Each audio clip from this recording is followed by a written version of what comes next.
Bismillahirrahmanirrahim. Assalamualaikum warahmatullahi wabarakatuh. Alhamdulillahi wa kafa wassalatu wassalamu ala habibina al-mustafa amma ba'du. Jamaah sekalian, karena duhurnya sudah jam 12, jadi selesai sholat sudah jam 12.20, jadi waktunya pendek, saya langsung saja ya. Kita lanjutkan kajian fikih muamalat. Hari ini tema yang diminta oleh pengurus adalah seputar riba dan bank syariah, ya, riba dan bank syariah. Materi riba sebenarnya sudah pernah saya sampaikan lama, ya. Materi bank syariah, mengenal tentang perbankan syariah mungkin belum, ya. Tapi saya bukan praktisi perbankan, bukan pengawas, bukan karyawan, bukan pemilik bank, ya. Ya, saya hanya dosen, ya, sedikit tahu tentang regulasi perbankan. Tapi request tema ini menggambarkan mungkin ada satu problem itu kan, mungkin ada sebagian yang ragu-ragu dengan bank syariah. Kemudian kalau di YouTube saya juga melihat ada beberapa ustadz yang berkomentar tentang bank syariah, komentarnya miring, kira-kira, mohon maaf ya, bahasanya rada kasar. Bank syariah itu katanya ibarat babi berbulu domba. Ada yang kasar seperti itu ya. Ini komentar orang yang tidak setuju. Kalau saya, sekali lagi, saya tidak bela-belain, saya menyampaikan apa adanya aja tentang bank syariah. Tapi ini ada yang komentar miring, ibarat babi berbulu domba. Jadi sebenarnya ya riba, tapi yang dijilbabin katanya. Ini yang nggak setuju ya, ini yang tidak setuju. Nah, sekarang saya balik dengan sebuah pertanyaan sebagai permulaan. Misalnya nih bapak-bapak ya, yang di sini, ibu-ibu juga yang di belakang. Sebagai makmum di sini, tadi pada sholat berjamaah bersama dengan saya, ya. Mungkin ada yang belum pernah ketemu dengan saya sama sekali. Saya tanya doang nih Pak. Misalnya, Bapak pada mau sholat jamaah sama saya, ya. Kalau misalnya tadi saya sholat, saya itu belum wudhu, Pak. Sholat saya sah nggak, Pak? Sholat saya sah nggak? Nggak kan? Nah, sholat Bapak sah nggak? Lah kenapa sah? Makmumnya sah, imamnya nggak sah itu ya. Ini sengaja saya buat pertanyaan biar penasaran. Jadi saya ulang lagi, khususnya yang belum kenal dengan saya. Boleh jadi ini ada kejadian begini Pak, di Masjid Tebet ya. Ada orang sholat, ini ceritanya beneran, kentut. Setelah sholat ditegur, kamu sholat kentut tetap aja, kenapa emang? Ya kan batal wudhunya. Kata yang negur gitu, lah kan saya tadi sholat nggak wudhu kata dia. Ini beneran kejadian. Jadi menurut yang negur, sholat kamu batal, kenapa kamu kentut? Loh, masa kentut batal? Ya kalau kentut wudhunya batal. Lah saya sholatnya nggak wudhu kok. Batal nggak sholatnya Pak? Tambah bingung Bapak kan? Ini pernah kejadian, Usut punya usut, ternyata yang sholat yang kentut itu orang stres Pak. Jadi jangan dijadikan dalil nanti ya. Perilaku orang itu jangan Bapak jadikan dalil. Tapi kejadian di Tebet itu ya. Saya nggak sebutin nama masjidnya. Nah maka pertanyaan saya, kalau misalnya saya yang sholat sebagai imam tadi, saya tidak wudhu Pak. Sholat saya sah apa enggak? Enggak kan? Sholat Bapak sah apa enggak? Aneh enggak kira-kira? Sholat jamaah, imamnya enggak sah, makmumnya sah. Oke, satu lagi, ini enggak saya jawab ya. Jawabnya nanti setelah kajian. Dari kajian ini nanti menurut terjawab ya. Satu lagi pertanyaannya begini. Tempo hari saya pergi sama teman saya ini ada Ustaz Fauzan kan, naik kapal pesiar kan. Saya sudah minta penyelenggara supaya disiapkan ruang sholat, ya, disiapin, ya, karena saya diundang kan, disiapin. Ternyata nggak ada petunjuk arah kiblatnya. Lah, kalau di kapal kan kiblat berubah-ubah kan. Sekarang kita pakai HP aja untuk penunjuk arah kiblatnya dengan aplikasi-aplikasi yang ada. Ternyata beda-beda. HP saya dengan HP yang lain beda-beda semua. Waduh ini gimana ya? Tanya, awak kapal nggak ada yang sholat Pak. Nggak tahu kiblat. Nah, benar-benar dia nggak tahu.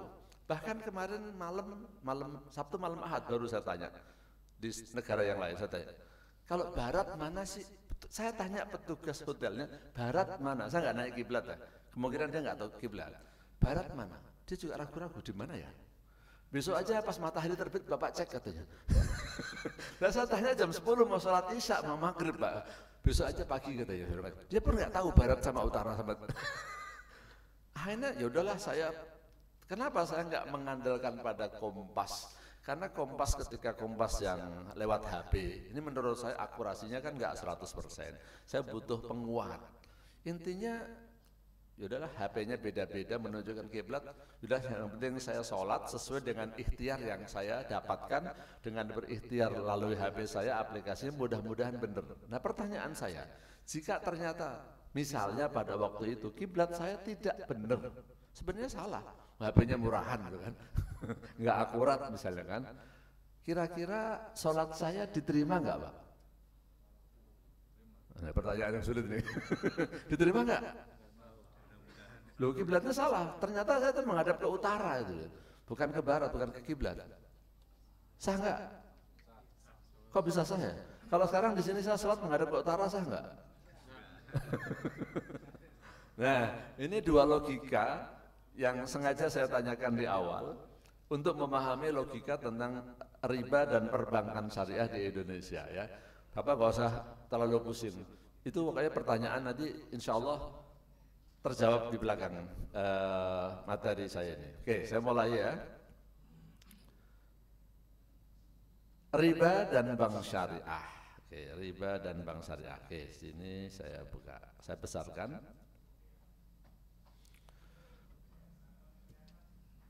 Oke, saya hanya menyampaikan saja. Kalau saya sudah ada slide tentang riba yang detail di file saya itu slide nomor 7. Kalau tentang perbedaan bank syariah dengan bank konvensional itu di slide nomor 78. Saya ada slide banyak kan. Nah, saya juga ingin menyampaikan bahwasanya kalau mau membuat bank syariah di Indonesia itu ada regulasi yang harus dipatuhi Pak ya.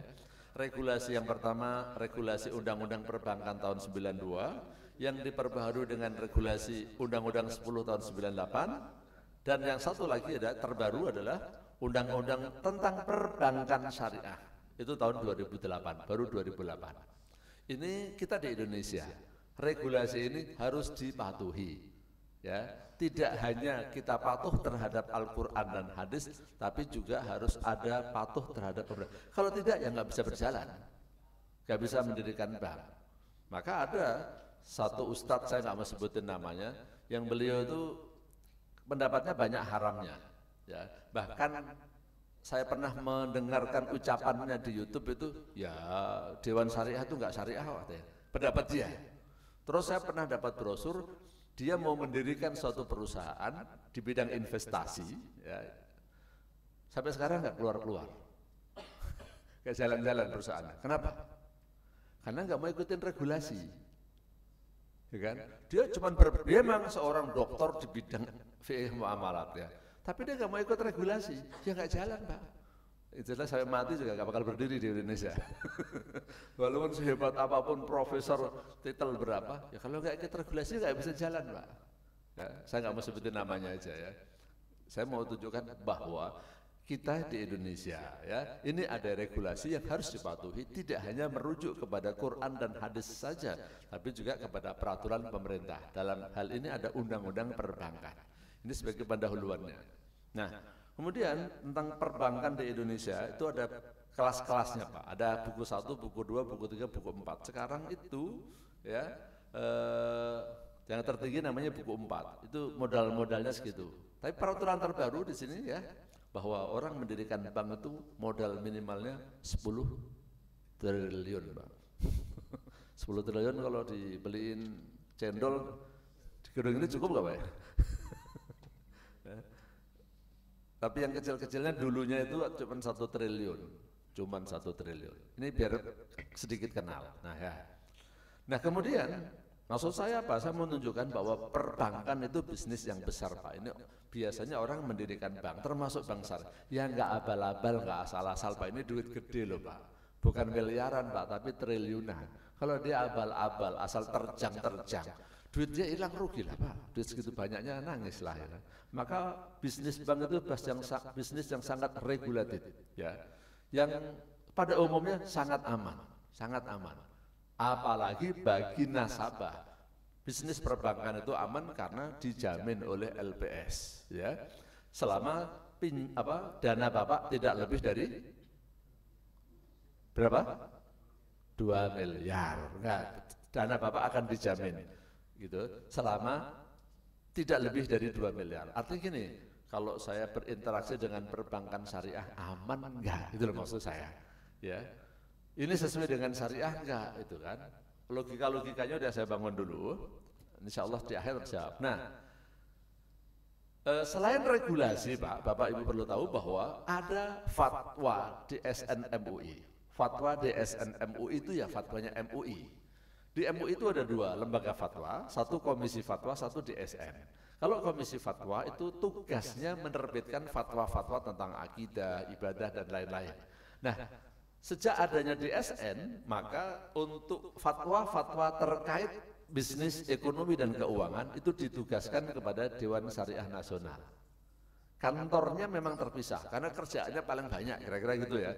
Urusannya banyak, jadi kantornya kalau MUI itu di Jalan Proklamasi, kalau DSN itu di Matraman, Jalan Dempo namanya, Jalan Dempo. Kantornya memang berbeda, tapi dia sebenarnya di bawah MUI.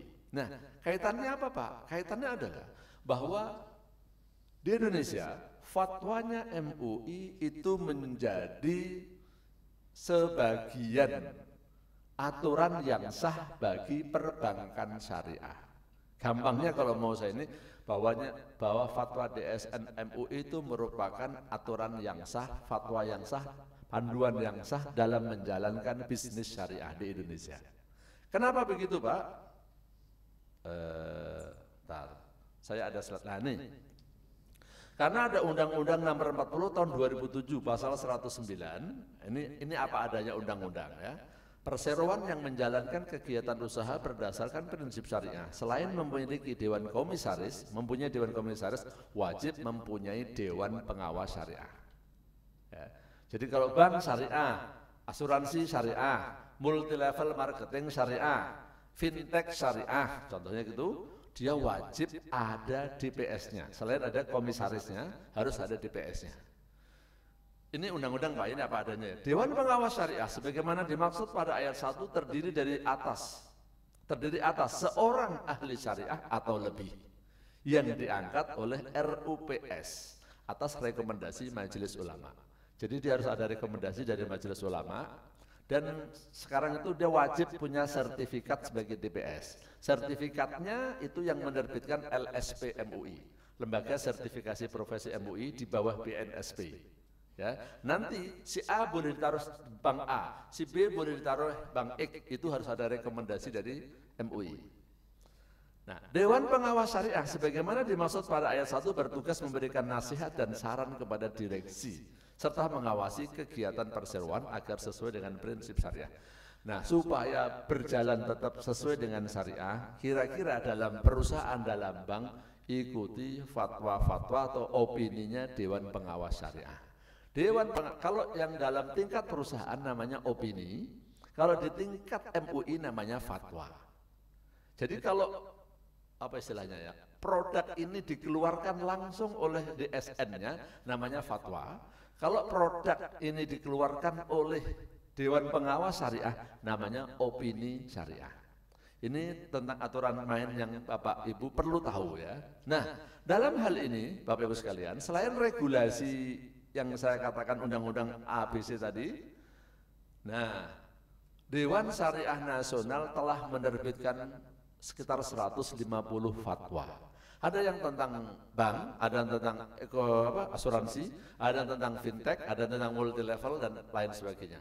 Nah, di antara fatwa itu adalah fatwa tentang produk dasar perbankan untuk funding, penggalangan dana. Itu ada produk tentang giro, tabungan, deposito. Bapak bisa lihat di fatwa 1, fatwa nomor 2, fatwa nomor 3. Kalau penyaluran, ya, kalau yang konvensional namanya lending. Duitnya bank disalurkan kemana? Nah, dalam bentuk akad apa? Ada murabahah, ada salam, ada istisna, ada musyarakah, mudharabah dan seterusnya. Itu fatwa nomor 4 sampai nomor 12. Ini semua bisa menjadi acuan, Pak. Ya, ini menjadi acuan bagi perbankan syariah. bahwasanya ketika perbankan syariah menggunakan fatwa itu sah. Kenapa? Fatwa itu adalah dari MUI. MUI merupakan lembaga yang diakui oleh undang-undang dalam perbankan syariah. Itu. Ya, oke ya, saya sambungkan dulu. Termasuk fatwa yang sering ditanyakan orang, DP dalam murabah. Kalau kita beli rumah itu kan kita sudah bayar DP dulu Pak ya. Lah, katanya kita beli rumah tapi kita udah bayar DP, terus kita belinya ke bank. Kok ada DP-nya itu gimana caranya? Itu sering ditanyakan orang ya. Maka saya masukkan FAQ ya. Frekuensi ask question ya. Kemudian diskon. Kalau orang pembayaran dipercepat kan minta diskon. Itu boleh apa enggak? Sesuai dengan syariat apa enggak? Kemudian sanksi terlambat. Katanya ada ustadz-ustadz yang langsung memvonis bank syariah itu enggak syariah. Kenapa? Masih ada sanksi. Sanksi itu riba. Ada yang seperti itu. Saya katakan tidak semua sanksi itu riba, Pak. Luwung ada hadis matlul ghaniyyi dzulmun, bahwasanya menunda pembayaran utang itu dolim. Orang dolim boleh dihukum. Ya. Makanya saya katakan sanksi atas keterlambatan pembayaran yang diterapkan bank syariah itu enggak masalah, itu tidak riba. Yang enggak ngerti aja mendugaannya riba, karena dia enggak tahu regulasi tentang sanksi itu gimana. Regulasi tentang sanksi dalam perbankan syariah, sanksi itu tidak boleh dimiliki oleh bank. Jadi dia hanya memungut saja. Jadi misalnya Bapak punya cicilan ke bank syariah, terlambat Pak. Kalau dibiarkan, orang terlambat nggak apa-apa, dimaafkan. Kira-kira gimana yang terjadi, Pak? Masyarakat kira-kira gimana? Oh, Bapak sebagai petugas pajak, kalau orang misalnya bayar pajak, laporan pajak bebas kapan saja terlambat, nggak apa-apa, dimaafkan. Nah, kira-kira gimana? Pada nggak bayar atau terlambat aja ngerepotin Bapak nggak? Kalau terlambat aja, Bapak repot nggak? Repot kan? Saya ngelola kampus juga Pak. Kalau ada mahasiswa daftar ulang terlambat itu repot Pak. Kenapa? Ketika daftar ulang kita ketahuan berapa mahasiswanya di sini berapa sini, kita akan merancang kan penjadwalan dosen, penyiapan sarana prasarana. Kalau terlambat ngerepotin, ya repot banget. Ya. Apalagi perbankan, kaitannya itu duit orang banyak Pak. Ngitung bagi hasilnya kepada yang modalin gimana? Susah. Maka boleh mengenakan sanksi. Kalau enggak ada sanksi, masyarakat bisa amburadul Pak berbisnis dengan bank syariah. Mentang-mentang syariah dimaafin, terlambat ya apa-apa. Kacau. Supaya tertib maka boleh ada sanksi. Tapi ini yang masyarakat banyak nggak tahu, banyak ustadz yang nggak tahu. Sanksi itu bank hanya memungut, dia tidak memiliki. Itu nanti harus disalurkan. Itu namanya dana TBDSP, dana yang tidak bisa diakui sebagai pendapatan. Dan di dalam neraca dia nggak masuk ke dalam pendapatan, Pak. Nggak boleh dimasukkan. Nah, tapi dia mungut itu untuk mendisiplinkan masyarakat. Ini contoh kasus. Ya. Jadi itu sudah ada fatwanya, fatwa nomor 123. Jadi fatwa-fatwa tentang perbankan itu banyak banget Pak di dalam Dewan Syariah Nasional. Nih. Saya hanya tampilkan sejenak saja. Semua fatwa Bapak bisa unduh secara gratis di website www.dsnmui.org.id ya. www.dsnmui.org.id. Gratis. Bapak tinggal ambil, nanti cari bagian produk. Nah, di produk nanti ada fatwa. Nah, semua fatwa nanti Bapak bisa unduh di situ. Ada fatwa-fatwa lain yang bukan tentang perbankan atau akhirnya menyangkut tentang perbankan. Contohnya Pak, gade emas. Nah kan di BSI ada, sama BRI dulu, BRI Syariah kan ada itu kan, gade emas. Dan saya pernah memanfaatkan itu beruntung Pak, pas cuan ya. Zaman dulu kan, sebelum ada regulasi, dulu kita boleh beli emas, kita gadekan, dapat duit. Duitnya kita buat beli emas lagi. Emasnya kita gadein lagi. Kita buat beli emas lagi. Wah, itu serius itu. Nah, itu saya praktekin. Wah, ini nggak apa-apa, ini bukan pamer. Waktu itu kan, boleh Pak. Akhirnya saya dengan modal sekitar 100 juta, bisa punya emas 2 kilo Pak. Tapi utangnya juga banyak, utangnya ke bank.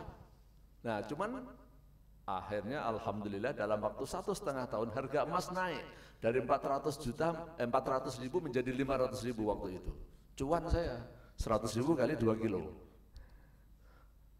Nah, ini saya tarik emasnya, saya jual dapat duit buat bayar utangnya. Ya itu muter terus. Ya ada sisanya lah pokoknya. Sisanya berapa itu rahasia lah ya. Tapi maksud saya itu ketika regulasi membolehkan. Nah, berikutnya ternyata banyak yang jadi spekulan kayak begitu, Pak. Akhirnya apa? Regulasi mengatur bahwa gade emas dibatasi maksimal senilai 100 juta rupiah. Nggak bisa sampai 2 kilo. Nah, itu kalau waktu itu 2 kilo, Pak. Itu saya cuma main gitu aja. Saya gadein dapat duit buat beli emas lagi, gadein lagi. Bisa dapat 2 kilo. Ya, nilai utang saya waktu itu miliaran loh, udah 1 miliar lebih pokoknya. Sekarang diatur. Untuk gade emas tidak boleh hutangnya itu mencapai 100 juta ke atas, maksimal 100 juta. Udah nggak bisa lagi, Pak. Ini saya nggak main lagi. Ada regulasi yang mengatur. Nah, fatwa tentang gade emas sebenarnya diperbolehkan, ya. Tapi ada fatwa, ada aturan. Jadi boleh produk gade emas, tapi nggak boleh banyak-banyak. Tujuannya apa sih gade emas tuh? Buat orang yang kebutuhan banget, mepet banget, Bapak punya emas, ya kan? Sekarang butuh modal. Kalau emasnya dijual, Bapak hanya ya mungkin misalnya emasnya 100 juta, Bapak cuma butuh modal atau butuh biaya pengobatan 20 juta. Bapak jual semua, mungkin duitnya nanti cenderung habis. Mendingan utang di bank, ya kan? Khususnya kalau buat modal, nanti kita emasnya masih ada, kita punya utang untuk bisnis kan. Nah, bisnisnya nanti hasil bisnisnya buat bayar cicilan. Jadi modal tetap ada, emas tetap ada, bisnis berjalan. Makanya cocoknya utang ke bank itu kan sebenarnya untuk produktif, bukan untuk konsumtif. Ini ada fatwanya tentang falas, tentang puas, pasar uang antar bank syariah, ya, penyelesaian piutang murabahah, TBDSP, dan yang tadi ditanyakan oleh salah satu pengurus adalah tentang penghimpunan dana tapi dapat hadiah. Bapak kalau top up naruh uang di bank dalam bentuk tabungan tidak ditarik dalam waktu tertentu tapi dikasih hadiah. Itu di bank konvensional sudah lama ya. Jadi kalau Bapak nabung misalnya 100 juta, tapi Bapak jangan tarik-tarik lagi duitnya selama 6 bulan kayak deposito, nanti dapat hadiah apa itu. Nah, itu udah ada fatwa juga, itu fatwa nomor 86. Oke. Nah, waktunya cukup nggak? Ini jam berapa, Pak? Mudah-mudahan terjawab semua. Ada beberapa kaidah yang ingin saya tunjukkan kepada jamaah. Nah, ini tadi. Masyarakat awam itu ibarat makmum di masjid dengan imam rawatib yang ada. Misalnya saya tadi posisi saya sebagai imam rawatib, ya. Bapak sebagai makmum. Yang penting Bapak sholat mikirin sholat Bapak. Bapak nggak perlu nanya kepada saya, Ustadz udah wudhu belum? Ustadz pakaiannya suci apa enggak? Gitu kan? Itu tugasnya imam.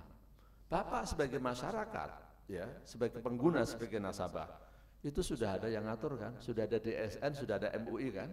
Sudah ada OJK. Apapun yang dikeluarkan oleh perbankan syariah, buat Bapak halal. Buat masyarakat, apapun produk yang dikeluarkan oleh bank syariah, itu halal. Udah, Bapak nggak usah khawatir. Kenapa, Pak? Ya, Bapak kan sebagai makmum. Makmum itu udah ngikut imamnya aja. Nah, sekarang kalau imamnya salah gimana? Nah, Bapak itu kan, saya katakan, masalah muamalat yang baru ini kan masalah-masalah yang sifatnya ijtihad.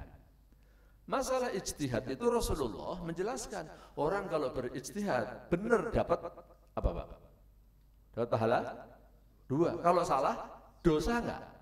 Contoh sholat saya tadi, ternyata kiblat saya salah, dosa enggak, Pak? Enggak kan? Orang yang kapabel, saya pada waktu itu kan mau sholat, yang berkewajiban kan saya di tempat itu, Bapak kan di sini, tidak ada masalah.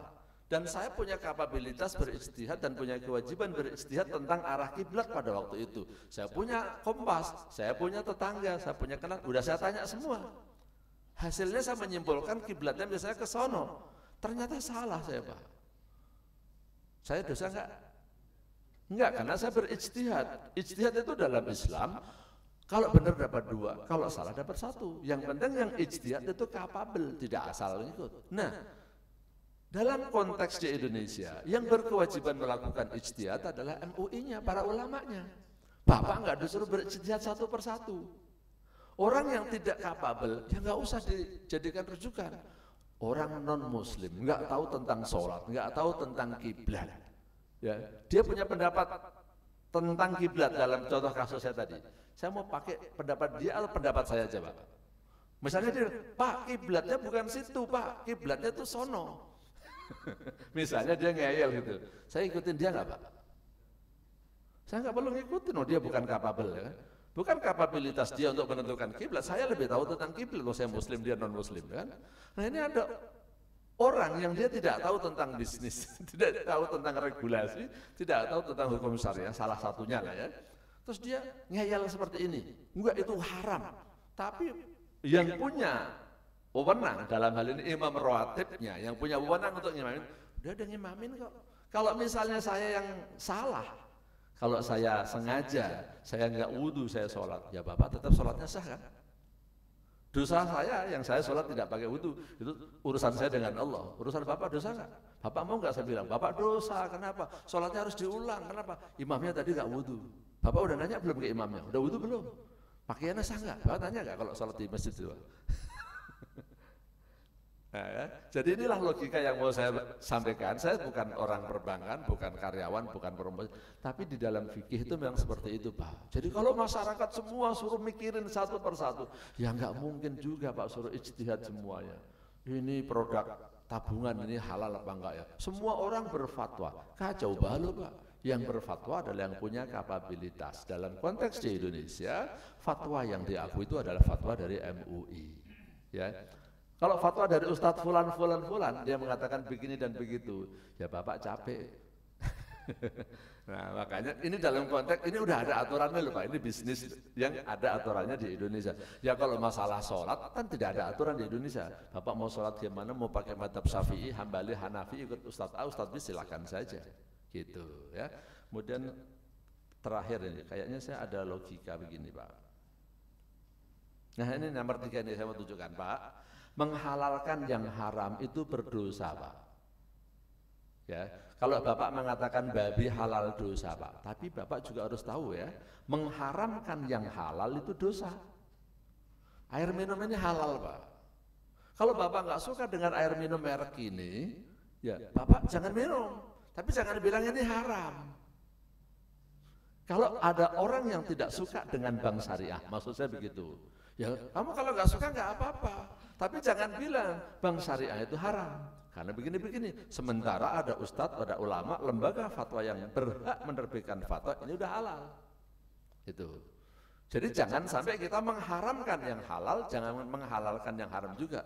Kan surat At-Tahrim turun teguran pada Rasulullah. Ya ayuhan Nabi, lima tuharrimu ma ahallallah. Wahai Nabi, kenapa kamu haramkan sesuatu yang dihalalkan oleh Allah? Enggak boleh, dalam hal ini madu ya. Madu yang beneran Pak ya. Kalau madu sih menurut ibu-ibu jelas haram semua Pak ya.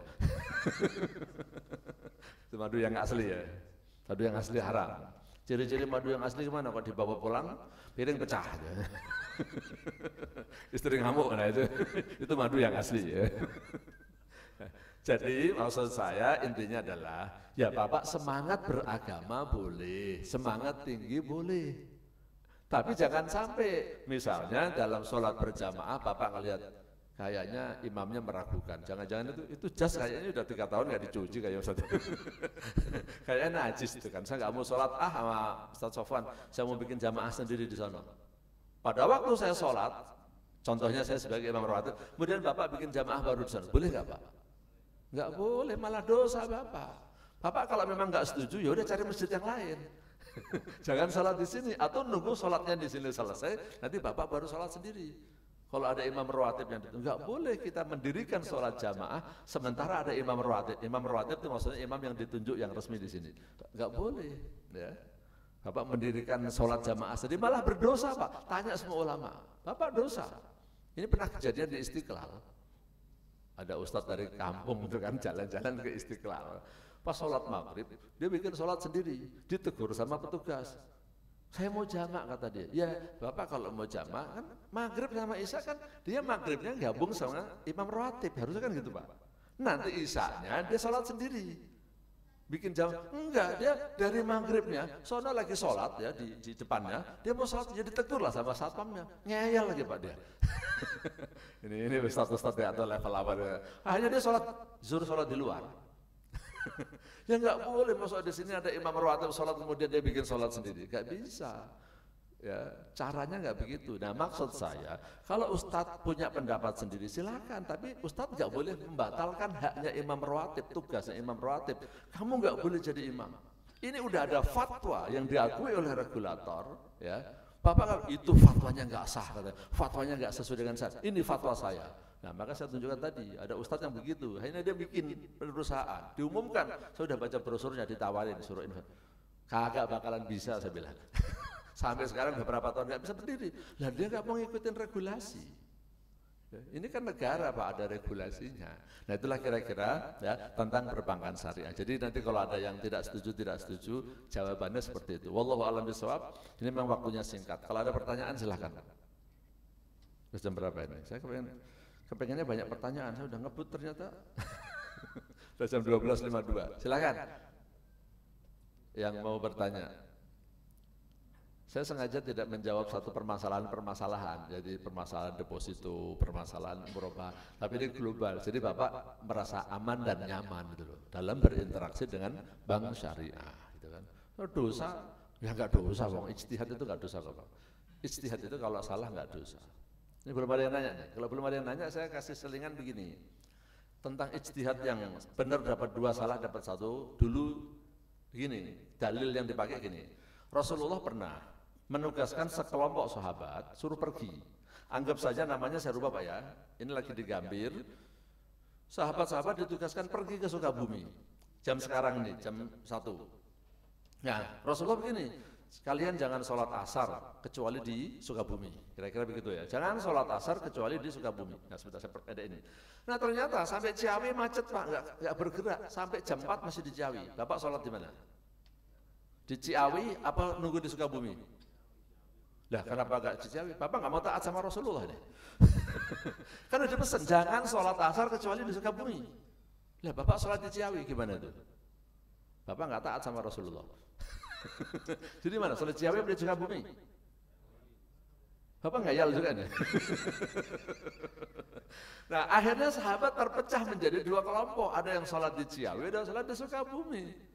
Kan? Disampaikan kepada Rasulullah, ya sudah sholatnya nggak ada yang disuruh, kamu tuh sesat, kamu tuh taubat dong, nggak taat sama saya, enggak, yaudah dua-duanya udah sah. Yang satu sholat di Ciawi, karena dia pahamnya apa? Inna sholata kanat alal mu'minina kitaban mauquta, kan sholat udah ada waktunya. Rasulullah pesan di Ciawi, apa? Sholat di Sukabumi, maksudnya cepet-cepet, asar udah sampai sono, pahamannya gitu. Yang sholat di Ciawi, gitu, yang sholat di Sukabumi, ya pokoknya, nah itu kan, pokoknya pesan Rasulullah sholatnya di Sukabumi, ya udah di Sukabumi saya, terlambat ya apa-apa, pesannya begitu. Dan nyatanya Rasulullah tidak marah pada salah satu, ya sudah, tidak ada masalah. Itu yang menjadi dalil para ulama, ijtihad itu, ya, kalau salah dia nggak berdosa. Ya, kalau dosa pasti Rasulullah negur, kamu istighfar, kamu salah. Kan? Di hadis yang lain disebutkan orang berijtihad itu yang punya kapabel, kalau benar dapat 2 pahala, kalau salah dapat 1, enggak sampai dosa. Nah ini kadang-kadang ustadz itu kadang-kadang sok tahu. Ada orang berijtihad, berbeda ijtihad dibilang neraka. Gara-gara beda ijtihadnya jangan bilang neraka. Kalau pendapat saya seperti ini, kalau pendapat kamu begitu ya silahkan saja. Jangan bilang kamu berbeda pendapat dengan saya neraka, ahli bid'ah. Wah masih pasti sesat, enggak boleh begitu ya. Ini masalah ijtihad. Ya. Oke Pak silakan. Mau tanya ya? Ada yang mau nanya tadi? Oh enggak, kalian mau nanya. Jadi ustadz-ustadz sekarang ada yang modelnya seperti itu. Jadi kalau menurut saya enggak ngajak, saya enggak nyebutin nama. Abaikan saja Pak. Ya, itu kadang-kadang ustadz-ustadz yang semangatnya semangat 45, tapi implementasinya salah. Ya. Contohnya tadi ketika Rasulullah mengharamkan madu itu sebagai contoh. Bukan berarti Rasulullah sesat, bukan. Tapi itu sebagai pembelajaran buat umat bahwa semangat dalam beragama boleh Pak ya. Tapi jangan sampai mengharamkan sesuatu yang dihalalkan oleh Allah. Jangan sampai menganggap sesat orang yang berijtihad dan orang itu punya kapabilitas. Ya dalam hal ini majelis ulama yang berijtihad dengan menerbitkan fatwa-fatwa tersebut ya. Oke, saya tampilkan saja tadi yang Bapak tanyakan itu adalah ini, hadiah dalam penghimpunan dana lembaga keuangan syariah, itu fatwa nomor 86. Saya bacakan singkat saja yang di kesimpulan memutuskan ya. Nih.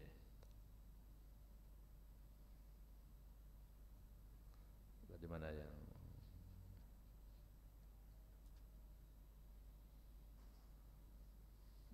pas poinnya Pak, tadi udah saya pilih nih. Nih, lembaga keuangan syariah boleh menawarkan dan atau memberikan hadiah dalam rangka promosi produk penghimpunan dana dengan mengikuti ketentuan-ketentuan yang tertera dalam fatwa ini. Nah, kemarin kan di sini banyak nanya tuh yang ditawarin katanya top up tuh kan. Nah, boleh, tapi ketentuannya di sini Pak. 1, hadiah promosi yang diberikan lembaga keuangan syariah kepada nasabah harus dalam bentuk barang dan atau jasa, tidak boleh dalam bentuk uang. Bapak taruh 100 juta, langsung saya kasih hadiah 2%, 2 juta, nggak boleh, itu riba namanya. Ya. Bapak taruh 100 juta, ntar saya kasih HP, nah, itu boleh. Pak, rahasianya di mana sih Pak? Nah, saya mau tunjukkan, karena belum ada yang nanya. Beberapa tahun yang lalu sudah sering dibahas di media, bahwasanya tukar rupiah 100.000 recehan dengan isinya 90.000, jadi uang 100.000 yang selembar ditukar dengan recehan 90.000, boleh apa enggak Pak? Enggak boleh kan? Nah, terus solusinya gimana Pak? Kalau Bapak butuh recehan, saat itu Bapak butuh recehan, ya, Bapak mau bayar katakanlah 10.000 rupiah atau 5.000 rupiah, Bapak bayar pakai 100.000, enggak ada. Saya nggak punya uang recehan, saya punya 100, warnanya nggak bisa. Solusinya gimana? Atau gampangnya gini, Bapak kalau lagi butuh duit recehan, mau ngasih sangu pada anak sekolah misalnya, anak Bapak mau sekolah, sangunya 5.000 misalnya aja lah ya, Bapak punya duit cuma 1 lembar doang 100.000, Bapak mau ngasih anak 5.000 gimana? Duitnya dipotong atau gimana caranya? Nah, ke warung, ngapain ke warung? Bapak nuker, kalau nuker dilayanin nggak Bang dia? Enggak, tapi kalau Bapak belanja, nah itu bicara ekonomi makro Pak. Kalau uang berputar di antara orang yang punya uang tidak menggerakkan ekonomi. Tapi uangnya tuker, kamu beli barang, berarti ada orang lain yang terlibat. Jadi uang tidak hanya muter di situ. Dalam kasus tadi, tuker recehan misalnya ya. Caranya gini, kalau Bapak mau nuker recehan, jangan nuker recehan. Belilah air saya, ini air saya jual 5.000. Ya, saya kembaliin nih, saya kasih kembalian nanti 5.000 recehan 95.000. Sah. Ya kan? Jadi yang pada mau jual recehan, caranya saya kasih tahu seperti itu. Jangan jual uang, Bapak jual barang. Ketika Bapak menjual barang itu telah menggerakkan sektor real, Pak. Kalau misalnya jual air, untuk produksi air dalam kemasan seperti ini melibatkan ribuan orang loh Pak. Bikin botolnya, ya kan? Bikin cetakannya. Kemudian untuk penyaringannya butuh pabriknya juga butuh orang tenaga kerja. Nah itu yang menggerakkan ekonomi makro Pak. Itu kalau bukan mukjizat ya, kalau bukan Nabi, zaman Nabi itu kayaknya belum ada ilmu ekonomi makro dan mikro Pak. Jadi sebenarnya ada supaya terjadi pergerakan ekonomi, menggerakkan semua orang sehingga ada keadilan distribusi. Semua orang kebagian. Tapi kalau hanya riba, yang punya duit main dengan yang punya duit, yang nggak punya duit nonton aja Pak. Tapi dengan jual gorengan saja, Pak, itu sudah menggerakkan berapa orang, Pak? Yang nanam pisang, yang nanam kelapa sawit, yang bikin minyak gorengnya, yang tukang gorengnya, semua terlibat. Yang bikin penggorengannya di situ, Pak. Ya, tentang luar biasanya syariat Islam itu. Ya, jadi makanya maksud saya di sini, kenapa kok boleh pakai hadiah, tapi hadiahnya harus barang, bukan uang. Kalau uang jadinya riba, gitu, Pak. Nah nanti Bapak bisa baca detailnya dalam fatwa nomor 86. Oke? Cukup jelas? Sementara cukup jelas karena udah jam 1 juga ya. Bapak mau bekerja. Oke? Ini yang bisa saya sampaikan ya.